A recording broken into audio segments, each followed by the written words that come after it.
నేను కొడుకుని ఇలాగ అన్నాను, సన్మాన సభ కాదు ఇది, మీ ఆశీర్వాద సభ. ఎందుకన్నాను ఈ మాట, పక్షాపాతుడు గారు అని చెప్పి మా అమ్మగారు నాన్నగారు, ఈ కురవాళ్ళు తిరిగి పెద్దవాళ్ళు అది తెలుసు, మీ తాతగారు తెలియదు, మీ కురవాళ్ళు తిరిగి చాలా తెలుసున్నాను. అతను నాకంటే ముందు ఎమ్మెల్యే చేశారు తాతయ్య గారు, మా నాన్నగారు ఎమ్మెల్యే చేయలేదు కానీ తాతయ్య గారు చేశారు. ఇండిపెండెంట్ ఎప్పుడు పోరాడమే. తాతయ్య గారి తర్వాత నేను వచ్చాను. నేను వచ్చిన తర్వాత 83 నుంచి ఇప్పుడు వరకు సుమారు 54 సంవత్సరాలు 44 సంవత్సరాలు అయిపోయింది. అంటే మా తాతయ్య గారు వీడు నా వీడు కలిపితే 120 సంవత్సరాలు. 120 సంవత్సరాలు రాజకీయంగా ఉన్న ఫ్యామిలీ పచ్చబోయే ఫ్యామిలీ. ఎందుకంటే ఈ మాట అన్నాను గొప్ప కోసం కాదు, గొప్ప సమయం కాదు. ఈ నర్సీపట్నం నియోజక ప్రజలు, నర్సీపట్నం టౌన్లో ఉన్న ప్రజలు 120 సంవత్సరాలు మా కుటుంబాన్ని కాపాడుకుంటూ వచ్చింది మీరు. 5 సంవత్సరాలు 10 సంవత్సరాలు కాదండి, 120 సంవత్సరాలు మా కుటుంబాన్ని అన్నదమ్ములుగా ఉండి మమ్మల్ని ముందుకు నడిపించారు. అటువంటి ప్రజలు మీరు. మళ్ళీ ఈవేళ నాకు రేపు సెప్టెంబర్ 4వ తారీఖు 70 సంవత్సరాలు వచ్చేస్తుంది వయసు. 27 సంవత్సరాలు ఎమ్మెల్యేను, 70 సంవత్సరాలు వస్తుంది. అది ఎన్టీ రామారావు గారి ఆశీర్వాదంతో, మీ అందరూ ఆశీర్వాదంతో మేము పార్టీని నమ్ముకున్నాం. కష్టాలు పడవచ్చు, కష్టాలు పడ్డాలని చెప్తారు మీకు.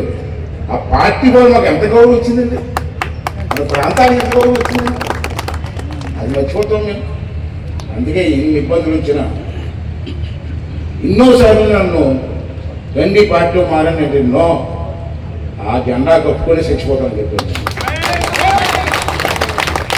నాకు భిక్ష పెట్టింది ఆ పార్టీ, నాకు గౌరవం ఇచ్చింది ఆ పార్టీ, నన్ను ఇంత వాడిని చేసింది. పల్లెటూరులో పుట్టిన కుర్రవాళ్ళు తీసుకెళ్ళి ఎన్టీ రామారావు గారు జాతీయ స్థాయికి తీసుకెళ్ళి రాష్ట్ర స్థాయికి తీసుకెళ్ళి ఆ పార్టీ కదండి.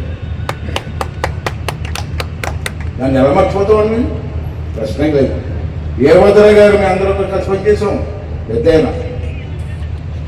వారు ఎమ్మెల్సీ కూడా చేశారు, హౌస్ లీడర్ కూడా చేశారు. వీరభద్ర గారు హౌస్ లీడర్ కూడా చేశారు. మంచి వక్త. నేను ఇప్పుడు అందరూ కలిసి ఏం సమస్యలు ఉంటే ఎలా చేయిస్తారు నేను నేర్చుకున్నాను. దిగుతో నాకు రాలేదు రాజకీయాలు, నేర్చుకున్నాం. అంచేత విజయ్ నాకు మొదటి నుంచి నమ్మకం ఉంది విజయ్ మీద.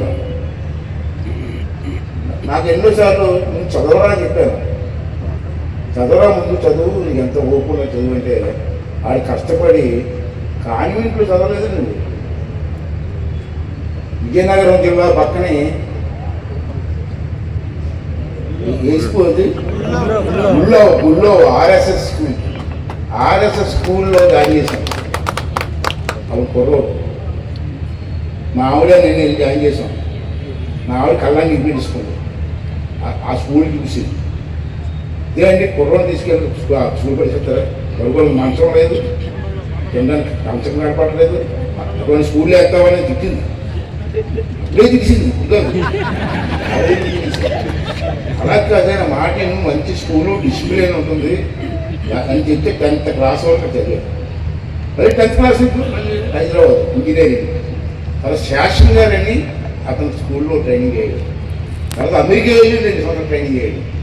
నాలెడ్జ్ పెంచాడు, మాట్లాడే కెపాసిటీ పెంచాడు. అప్పుడే అన్న రథంతో వీడు ఎప్పుడుకైనా పార్లమెంట్కి రాజ్యసభలో ఉంటారు, అనర్గళంగా మాట్లాడగలరు, సబ్జెక్ట్ లోతుగా మాట్లాడగలరు. ఇటువంటి వాడు పార్లమెంట్లో గలం ఎత్తితే ఒక సబ్జెక్ట్ మీద మాట్లాడితే భారతదేశ